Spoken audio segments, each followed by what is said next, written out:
Zaborinshya.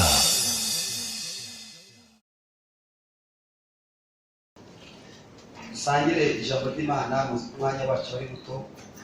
Turasoma mu rwandiko rwanditswe Abaheburayo ibice 11. Turasoma n'umurongo waho 8 turageza ku murongo waho wa 15. Dusome bahageze. Abaheburayo ibice 11 umurongo waho wa 8 ndageza kuri 15. Bihanditse murabizi ari batamukobora Bibiliya, ariko reka dufatanye dusome twumve icyo bivuga. Haranditse ngo kwizera no kwatumye Aburahamu yumvira Imana muhamagariye kujya aho yari agiye kuragwa, nuko genda atazi yaje.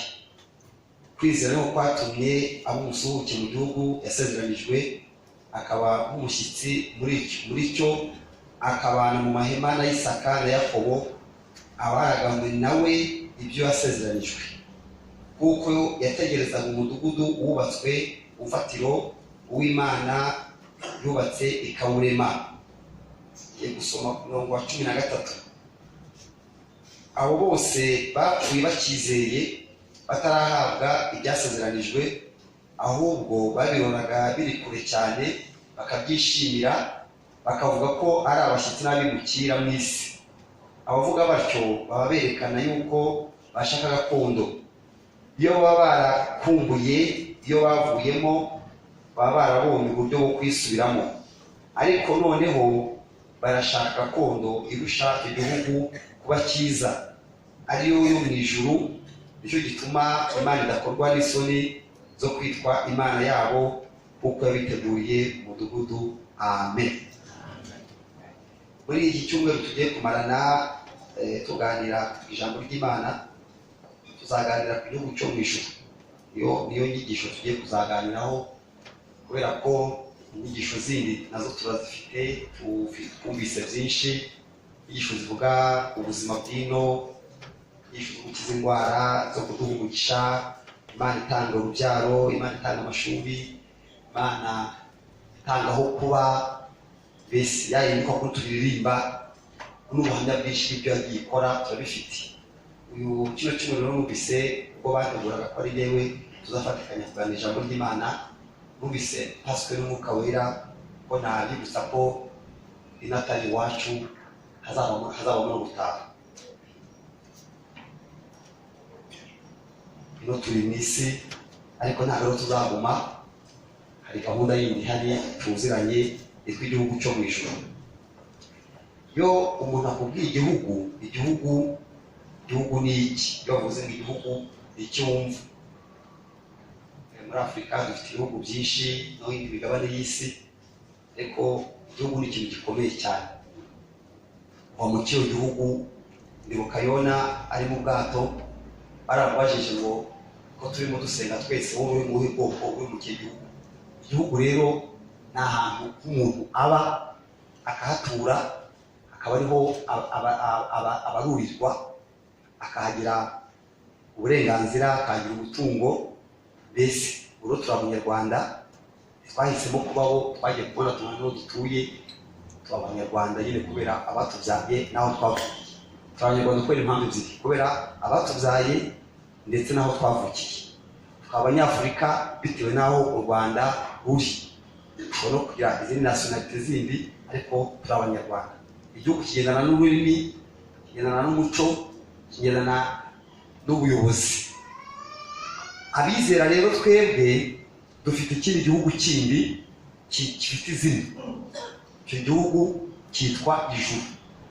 Igihugu cyitwa ijuru nacyo ni icyacu. Muri ibyo yavuze ngo igihugu cyiza kidutegereje. Dufite ikindi gihugu cyitwa ijuru. Iyo habaye igihugu rero kigira n'umuyobozi. Igihugu kigira umuyobozi.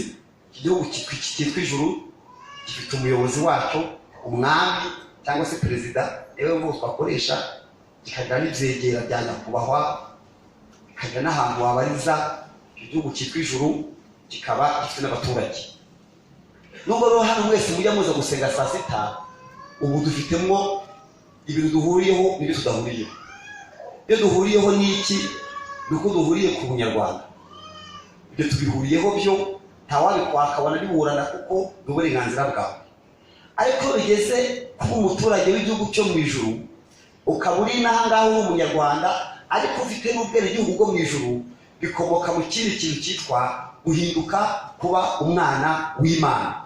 Ibyo rero nibyo Yohana yanditse, yarabyanditse mu gice cyaho cya mbere mu butumwa bwiza yanditse uburyo ki umuntu ahinduka umuturage w'igihugu cyo mu ijuru kandi akaba wakiri n'ahangaha. Ntabwo ijuru tuzarijyamo tugezeyo ngo Imana tutorore twese bitugera mu ijuru baduhindurireyo. Oya, uriwe cyangwa nturiwe, kandi uriwe none.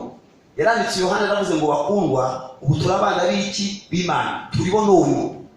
Noneho igisigaye ni ukudutandukanya n'abatarimo. Umwana w'Imana w'i Kigali n'umwana w'Imana wo mu ijuru ko azabasa. Igisigaye yaravuze ngo igisigaye nuko impande izavuga, noneho uko tuzaza kurerekanwa. Ariko nubwo twicaye hano turimo ibyiciro bibiri. Ibi byiciro bibiri rero hari ibishoboye Yesu bigeze bavuga ngo bigeze Yesu atanga urugero ngo rw'umuhinzi wahinze umurima ngo bukeye basanga hameze nk'urukungu kandi yabibye amasaka. Rero baramubaza bati se mwami ukora iki? Arababwira ngo mwe kurandura urukungu mu masaka, uko nimurandura urukungu mu masaka byombi byarandurana.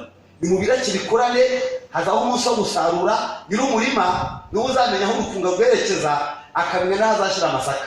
Aranabivuga ngo amasaka azashyirwa mu bigega hunikwe, ariko urukungu ruzatwikwa. Uyandi magambo rero, abantu bo mubona bagenda, abanyarwanda bose bari mu isi, abo mubuza guhurira mu masoko, abo mukorana mu kazi, ni abantu bavanze mu nsengero, bavanze ahantu hatandukanye, urukungu n'amasaka. Kandi sisiteme iriho y'Imana nuko bombi babana bagakorana umurimo w'Imana, ariko hazabaho umunsi w'isarura, buri wese agana aho agomba kujya. Bene data rero muza hano muri saa sita tutabibukije ibintu, tukaba tubahemukiye yuko hazabaho umunsi wo gutandukanya abantu bari bicaranye basaka. Umwanditsi rero kugira ngo umuntu abe umuturage w'ijuru agomba kugira ibyangombwa, kugira ngo niba twababwiye ko kugira ngo umunyarwanda ugira irangamuntu ikuranga, ni nako umukirisitu cyangwa se umuturage wo mu ijuru ukiri Kigali ukiri mu Rwanda nawe agomba kugira ibyangombwa bimuranga. Iyo usomye rero mu butumwa bwiza Yohana yanditse 12 yaravuze ukuntu umuntu aba umuturage w'ijuru.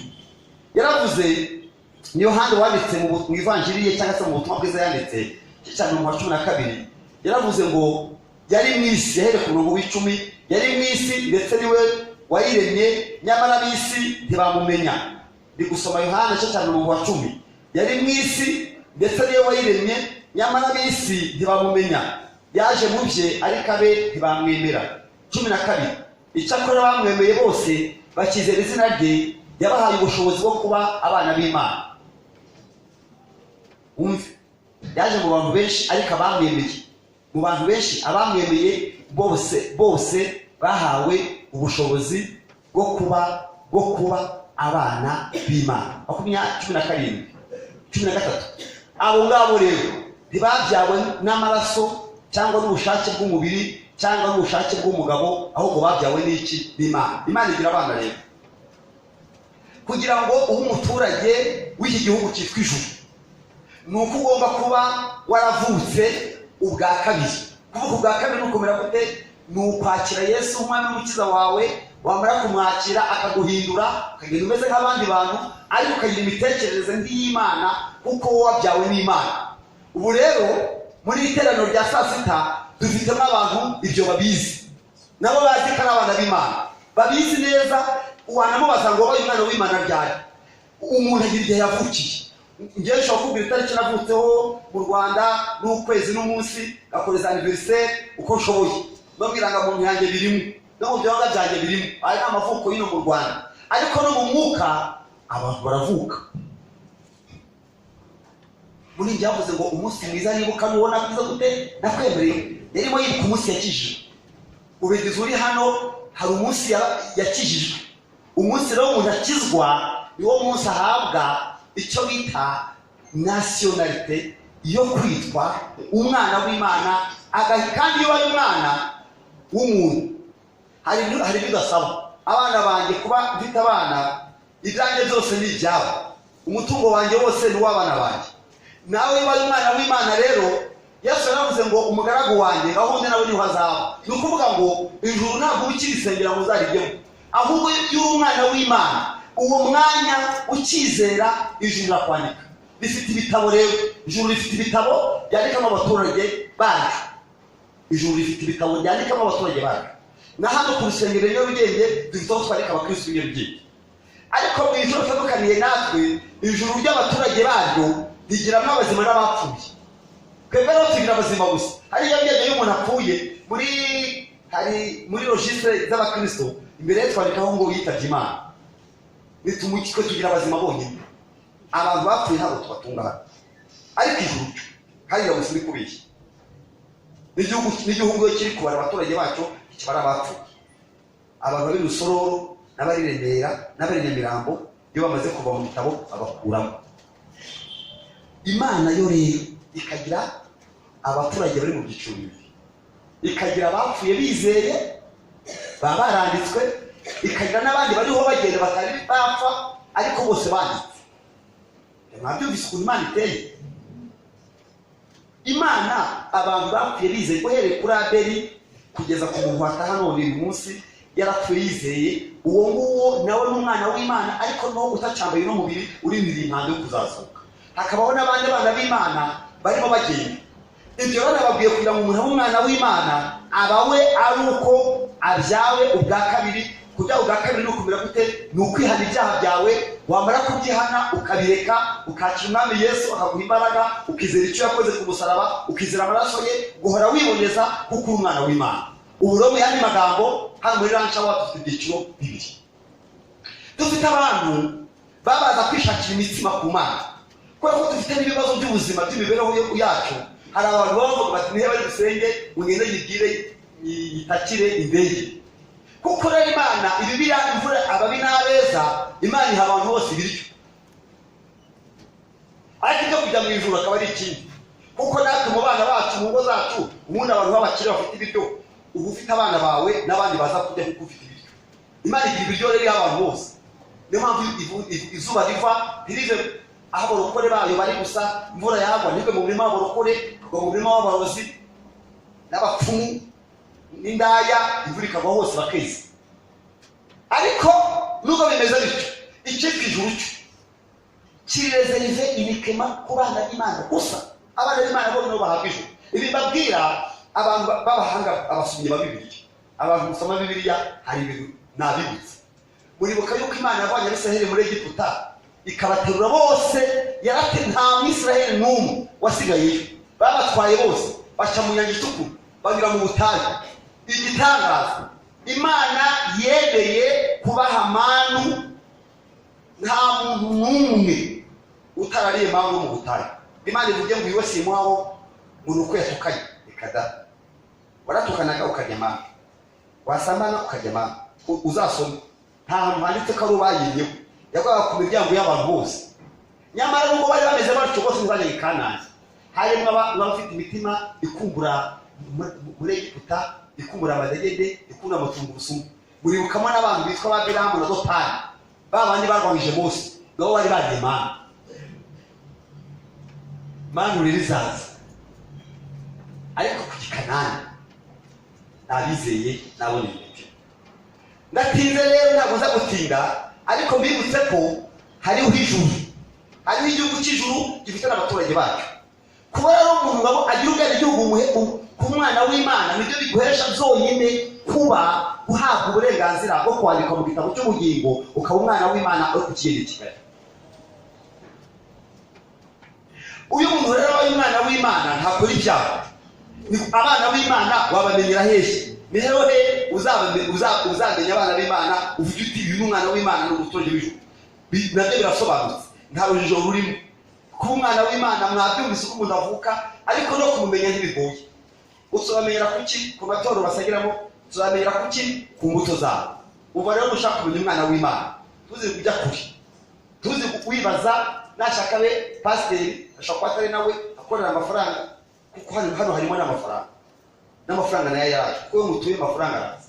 Hari uwazi no rero akajya akora kano kazi, impamvu imugenza ari amafaranga baza gutura ngo bamuhe kuyabuza ahandi hantu yakora akazi.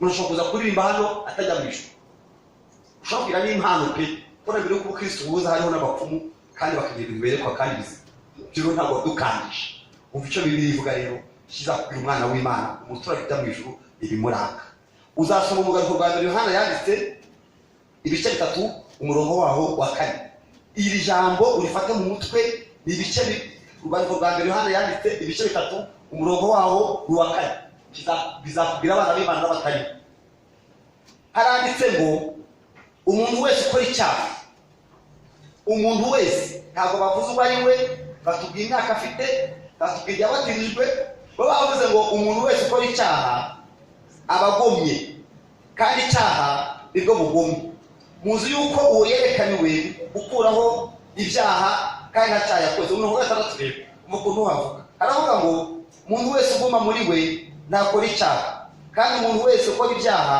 ntiyamubonye kandi ntiyamumenye bana bato ntihakagire ubayobya ukiranuka niwe mukiranutsi nk'uko nawe ari umukiranutsi umurongo rero w'8 ukora ibyaha ni uwa Satani kuko uhereye imbere na mbere Satani akora ibyaha ariko ibyo umwana w'umuntu yerekaniwe n'iki ni ukugira ngo amareho imirimo yose yande ya Satani umurongo w'ikendanye wakantu keza kandi Bibiliya yazanye umurongo w'ikenda haravuga ngo amahageze se ntabwo mazi Bibiliya kujya kugenda na Bibiliya yemwe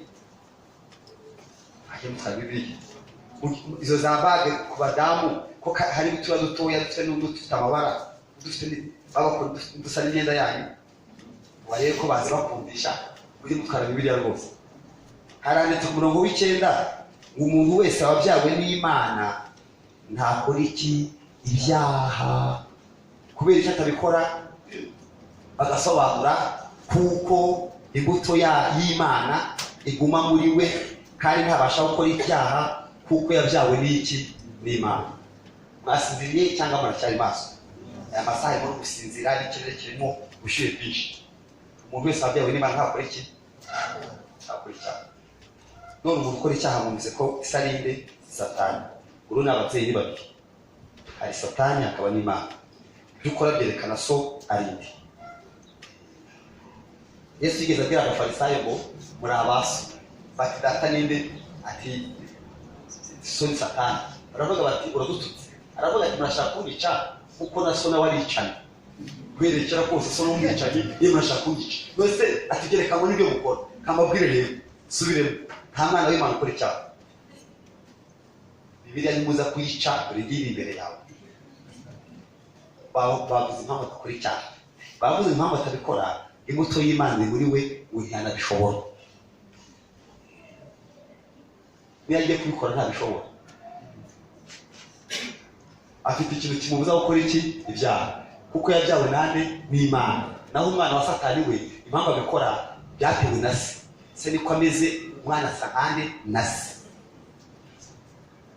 uraho abantu bo muri saa sita abantu bafite ikibazo cy'imitima ejo ntuzaze hazaza abantu bakeneye kumva ibyo nzigisha icyumweru cyose bashaka kuvuga ko ibizanye ibikoze ibirangije ibiranduye ibihinduye muzaze ikindi gihe tuzavuga iby'ijuru gusa ntabyumvise nta yindi nkuru tuzavuga hano ni iby'ijuru byonyine ufite ukeneye ubukwe azaze mu cyumweru gitaha tuzasengera iby'ubukwe n'ukeneye umugabo ariko kino cyumweru tuzababwira yuko nyuma y'ubuzima hari ubundi kandi hariho n'iki n'ijuru Imana nishimye amen mwumvise ko Imana igira abantu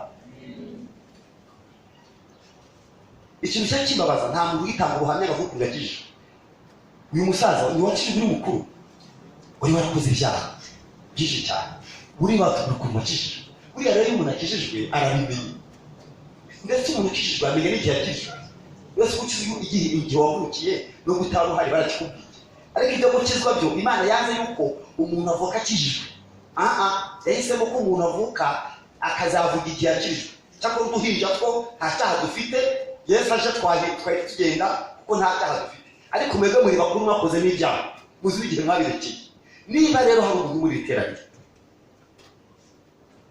ukora ibyaha akaza no gusenga yarakwikorera bose kamusaba zabaretse kubera ko ababaza Imana impamvu yabazaniye nuko ibintu byose wumva ahangaha byagombye gutuma ikintu gitwa icyaha ukireka. Bavuze ko umwana w'Imana adakora icyaha, hari ikibazo mwari kumbaza, none se ko tubona abarokore bakora ibyaha, niba udakora icyaha muri twebwe, icyaha ni igikiri, ubwo ikibazo kiri ku cyaha ni sanga udakora icyaha ubaho, udakora icyaha koko abaho. Wese pasiteri we ntabyo ukora kuko bigiye kumbaza, ye nta byaha njya akora hose, nta byaha akora. Njye nta byaha akora rwose, ntabyo, nta n'ibizambaho, ntabyo, nta byaha. Kubera iki? Icyaha ni igiki? Abavuze hejuru ngo icyaha n'ubugome, kandi umuntu wese ukora icyaha abagome nuko icyaha ari n'ubugome. Icyaha ni igitero, icyaha ni ikintu cyose kibi umuntu agambiriye kandi akagikora, yaba agikoreye Imana cyangwa umuntu, akagize gute yakigambiriye, yagize gute yakigambiriye. Kamuha urugero rworoshye, umuntu yambaye umwenda wo kujya mu bukwe, umwenda nigeze mbona umusore witaye isose agiye gukora ubukwe. Nari mu bantu bari muri Garçon d'honneur, nari mu bamwambariye nanjye, wumva yambaye ihutu kandi atararya, base kutariye ntabwo urya. Bavuga ati ni umuntu rero kubera umunaniro n'akazi kenshi afite, ntabwo yibuka yuko kurya nabyo ari ngombwa. Tumuha ibyo rero yamaze kwambara ikote ry'ubukwe. None igihe rero ari kurya na huti harimo n'inyama, birumvikana urumva n'inyama zagomba kuba zirimo, ikintu cy'ikigufa kimanuka mu isose gikubita hasi, yatanuye inyama iva mu igufa ryatandukanye gikubita hasi, bihita bishibuka bigwa hehe? Kuri rya kote. Ibyo mwabyumvise? Ntagize impanuka, yabishakaga. Niyo mpamvu ujya ubona rero abantu rimwe na rimwe muri aya mahoteli, ubona ko iyo ugiye kurya hari utambaro bambara. Narabibonye, iyo ugiye kurya hari utuntu bambara hano, bateganya ko ari igihe byajya kugwa bikakugwaho, kandi usubira hehe? Mu kazi. Urumva ko ntuteganya kwiyanduza cyangwa uteganya ko byakubaho, ariko muri kamere yawe ntabwo. Ni ukuvuga rero ngo icyaha ni iki? Niba umuntu uwo wese yaguyeho, mu by'ukuri ikintu cyerekana ko yabishakaga, kiri cyane, ariko ubwo atabishaka aranduye, yashaka ko yanduzwa n'isose, none ubukwe ntiyabujya asa gutyo, nubwo yaba bishaka kaba tubona isose yamuguyeho, nagende yaje ariko ukuntu yihanagura batunganyije kositime, uko ntiyabutaha ameze gutyo. N'umwana w'Imana ni komere, yamaze kwambara umwenda, yamaze gukatisha urugendo rujya amajya mu ijuru, ntareba inyuma aragenda, ariko ashobora guhura n'ibimugwaho, ashobora kurakara atabitekereje. Mubizi ko bibaho, ukaba wagira umujinya utazi aho uturutse, ariko bitewe n'uko uri umwana w'Imana, ikintu ukora cyane ni ukufata imbabarira rwose. Ntabwo wabana n'umujinya, ntiwabana n'urwango. Nta mwana w'Imana rero kwicara mu nzu ahantu gakora umugambi wo kujya kwica, ngo bicare bakora inama bavuge ati dusubukure icyo kiganiro cyo kwica, ngo yitwa umwana w'Imana. N'ubu mwumva bitandukanye. Ntabwo abana b'Imana bakora icyaha, cyakora bashobora kukigwamo. Ni ibintu bitandukanye rero. Gukora icyaha no kukigwamo biratandukanye. Ko nshobora kugenda nkibona nkuye mu cyobo, kandi sinari ko gihari, ariko birambabaza kandi mwumva ngize agahinda ko nguyemo ndabishaka. Ntabwo ari abana b'Imana bakora icyaha, cyakora ashobora kukigwamo ariko atabitekereza, atabiganiriye. Ubwo ntabwo byumvikana. Rero ntabwo ndi umugambi mu mutima w'ibyaha, nta gahunda iba muri iki, nta nama n'imwe y'icyaha cyo kwicaramo, ntiwanga amaferi y'amanyanga. Mbese umva rero niyo mpamvu bakubwira ko nta cyaha njyewe nkora, ko sinshobora gukora. Muri njyewe nta mutima w'ubugome, nta migambi, nta bintu by'umwijima biri mu buzima bwanjye. Aho ushobora kubita abana njye bajaga wowe ukamba impanga, hano bajaga papa wowe ukamba impanga ukaturakanya. Nabwiye barabana ngomba kubashyira ku murongo, kubera yuko nacyabashoboye. Njye muzamuye igabo simbe nabakosora naramaze kunanira. Uro muracyarugana ngo tungomba kubwira muracyariho kubera njyewe muracyadepanda kubira. Umwana w'Imana ntakora iki? Akora icyaha. Ariko niba uri hano muri terana ukaganirira kujya gusanga, ugapanga gahunda, ugapanga umunsi, ugasiga ubikoze, uri umwana wa shitani. Uri byumvikanye? Uri umwana wa shitani. Naho umwana w'Imana niyo bimuguyeho icyo akora cya mbere ajya kwihana, kuko ntabwo abana n'icyaha. abantu b'ababyeyi muri aha ngaha hari abantu babyaye abana mwabyaye twana wenda dutoya njye nabyaye nanjye mfite abana bamaze kuba bakuru ariko nigeze ngira uduhinja habaho akana kajya kiyanduza mu myenda kakituma mu myenda ari akabebi wagaha wakonsa akakana bamuha ibere akaryama nyina akavuga ati uyu mwana ubwo yanze ibere agomba kuba afite umwana mubizi mwabyeyi habamo abana badashobora konka bari mu mwana kubera ko umwanda kuri we n'ikintu ni allergique kuri we n'ikintu gikomeye ntashobora konka bifite n'abandi bantu bataririmba bafite akabazo mu mutwe abyumvise hari umuntu n'undi twagiye kugabura urubyera umuntu aravuga ndagushaka cyane ngiye kugabura urubyera ntabwo narihingukaho ndumva mfite ikintu mu mutima ngiye kumva ni n'akantu gato kari kamubayeho ariko kuri we kari kanini ntabwo umwana w'Imana akora icyaha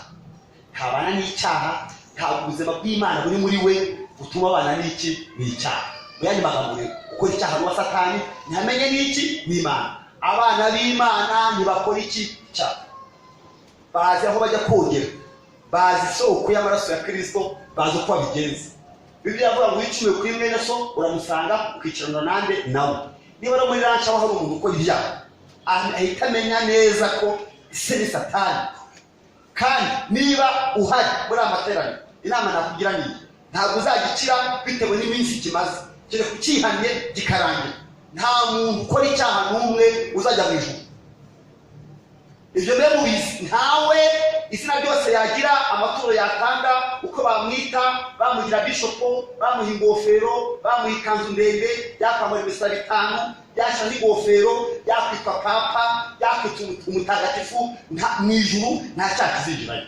keretse umuntu wihanye niwe wenyine uzajya mu bwami bw'Imana kubera ko Yesu yarazi ko bizajya bitunanira yashyizeho isoko ariyo maraso ye yo kogamo mwese nimuhora mwoga buri munsi muhora mwoga muhora mumesa ni kimwe n'abana b'Imana rero bahora biboneza bikavuga ngo ufite iyo byiringiro agira gute yiboneze nk'uko uwo aboneye hari ibiri mukwiye kubanza kumenya hari umurimo Yesu yakoze n'uwo nawe ugomba gukora Yesu yaradupfiriye araducungura kugira ngo atange igitambo cy'ibyaha ariko ibyo kwezwa abo twiga mu ihema ry'ibonaniro muzi yuko mu ihema ry'ibonaniro aho umuntu yinjiriraga hari icyo bita igicaniro cy'ibitambo cyari cyo kuzanira igitambo ugatambira ibyaha byawe hakabaho n'igikarabiro cyo kwezwa kabwe rero nta bitambo tugitanga Yesu yarabitanze nta n'ibitambo tuzatanga Yesu yarabikemuye cyararangiye ariko kwezwa buri munsi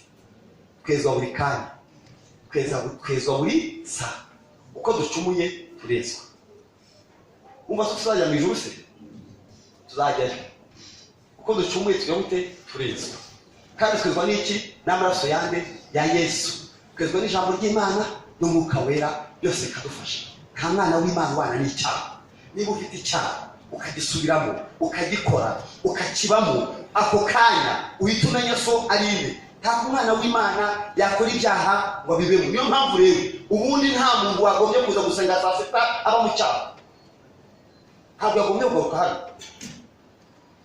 ntabwo njyewe uko nzi abarokore babaho umurokore kugira ngo ubone umurokore umuntu aza gusenga saa sita Nyarugenge abe mu munyamasengesho narangiza agenda akore gahunda akora amanama y'ubugome amanama y'ubugambanyi amanama yo kwica amanama yo gusambana ugabuke saa sita uri umwana wa shitani urukungu mu masaka ubundi abantu bagombye kuza saa sita hagombye kuza abantu bakeneye gukizwa batazi ibiti kuvuga batigeze bamenya Yesu bakaza tukabasengera bakinjira mu bana b'Imana bamaze kubyiyaturira kuko bezwa n'amaraso ya Kristo abandi basigaye ni abagenzi bajya mu ijuru gahunda tukayivuganaho Yesu nashimwe amen ni ngombwa ibintu mutabishaka muzazi nta mpamvu yo kugakoresha kubera ko abanyamadini bashaka amafaranga barababeshya dufite abanyamadini bashaka amafaranga bakora business y'amadini bakavuga ati irabizanye irabikoze shyira hano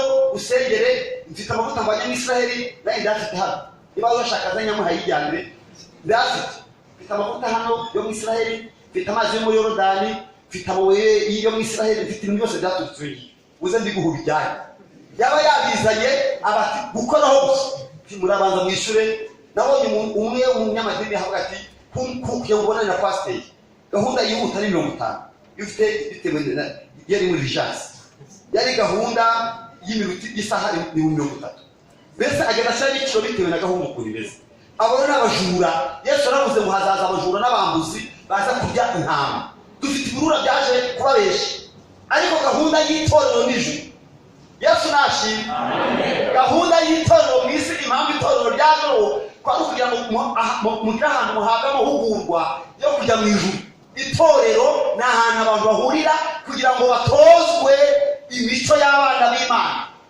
Nta kindi itorero ribereyeho. Nta itorero ryabayeho kugira ngo abantu bajye bamwe hariho abagira ibimodoka bagendamo bihenda n'amakaribira n'imisaraba n'ibindi.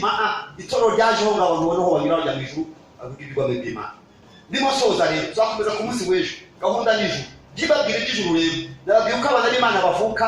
Umuntu avuka bitewe no kumva ijambo ry'Imana, akizera icyo Yesu yakoze, akihana ibyaha bye. Icya kabiri uyu munsi mwiza ni uko nta mwana w'Imana ugira gute ukora icyaha cyakora yakigwaho. Cyumvise ariko kivuye mu gahunda zaho ajya kogera. Iyo bimutarukiyeho aza ukuntu bigenze, ariko nagashobora kubirarana ntiyabiririmbana ntiyabikorana. Iyo ari umwana w'Imana ntabwo byemera. Yari washitani biremera. Arafite uwo mwanda umeze gutyo mu bugingo akabikorera umurimo. Ubisaba rero basatani abana b'Imana. Umwana w'Imana yaguyeho n'amatopitopi, yaguyeho n'imicafu, ntabwo agira amahoro atarabiragiza. Ngaba abana b'iki b'Imana. Niba ngiye numva nta byaha nkora, ibyo twagiye tuba dutongana n'umusaza. Twagiye dutongana.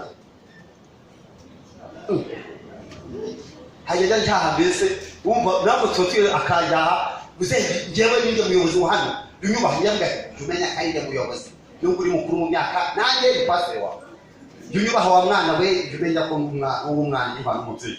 Ariko ibyo ngibyo yo nubise binkomerekeje umuze cyagera ina baba ko turagira se usema neje gusuku Yesu nyeza rwose navuze nabi abana b'Imana barezwe.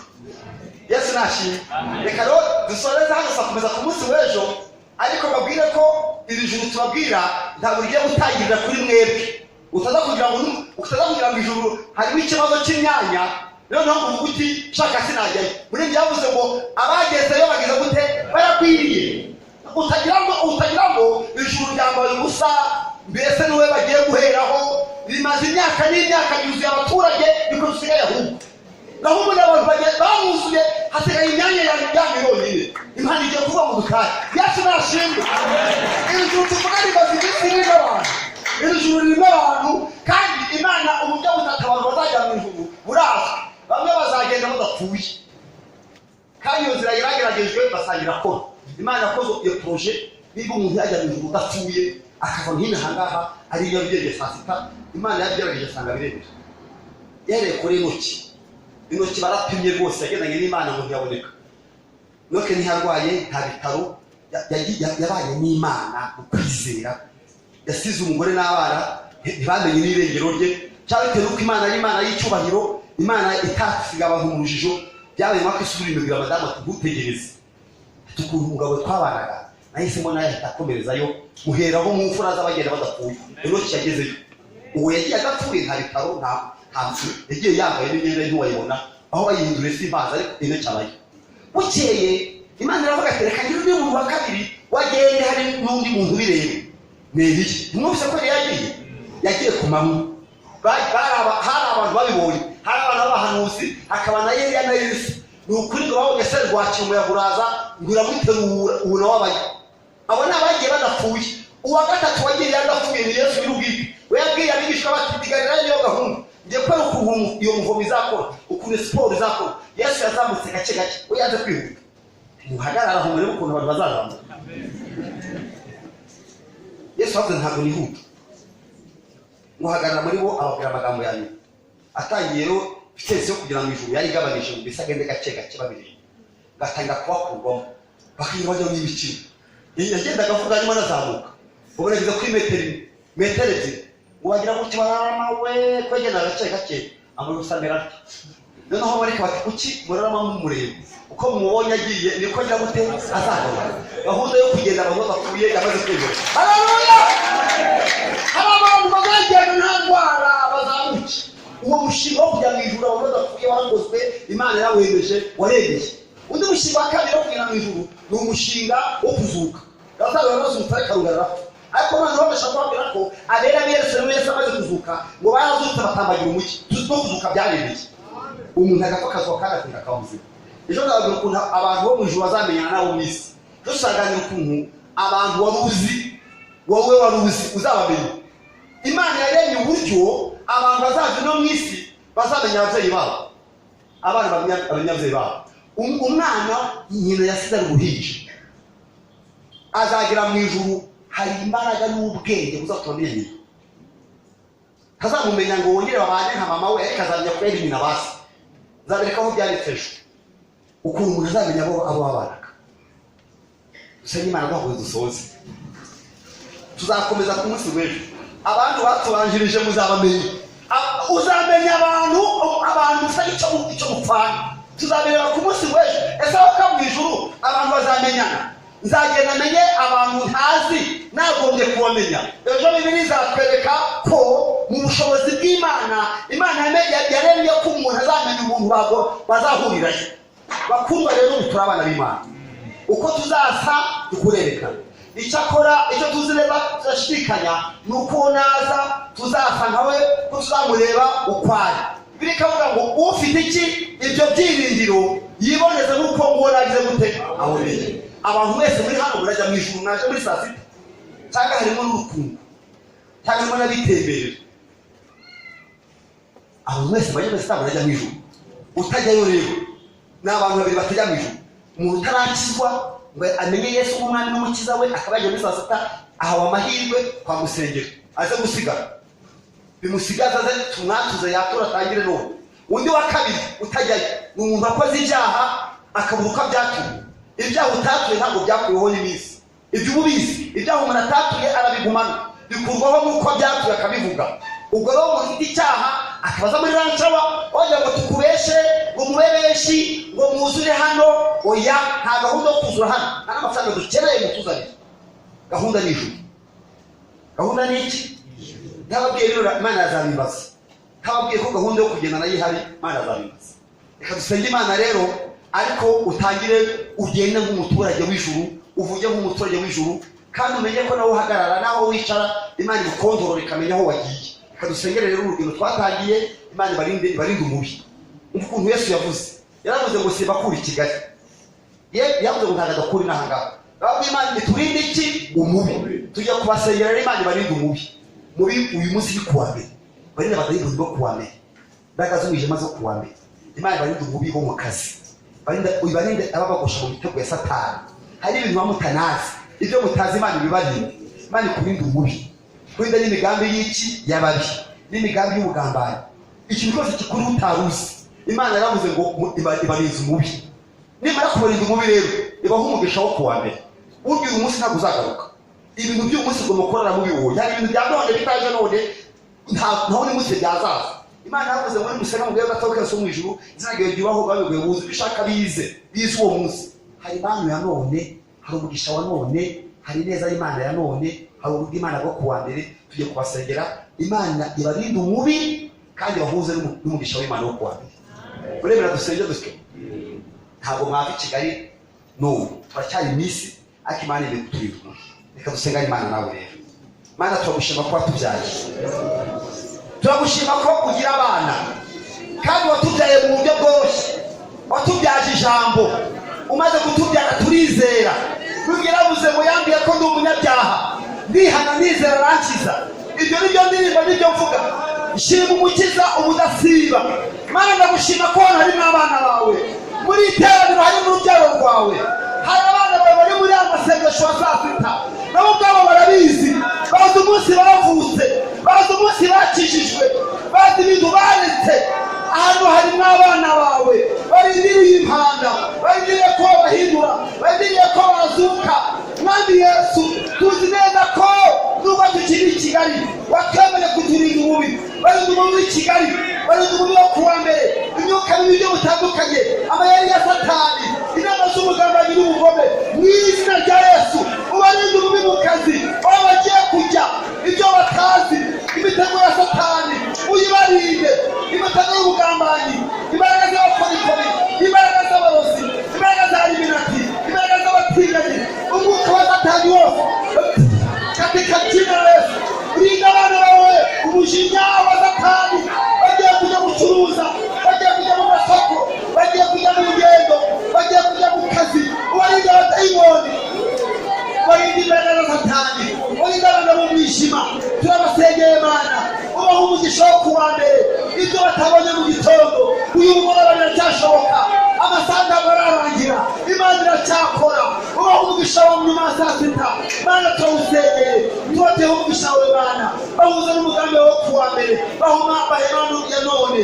Turasengera abaguye, ubabyutse Mana, n'abatarakumenye bakumenye.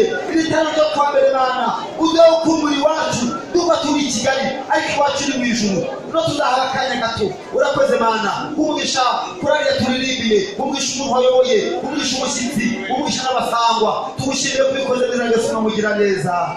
Amen. Ya, na hejuru tuzakomeza. Imana ibahe umugisha.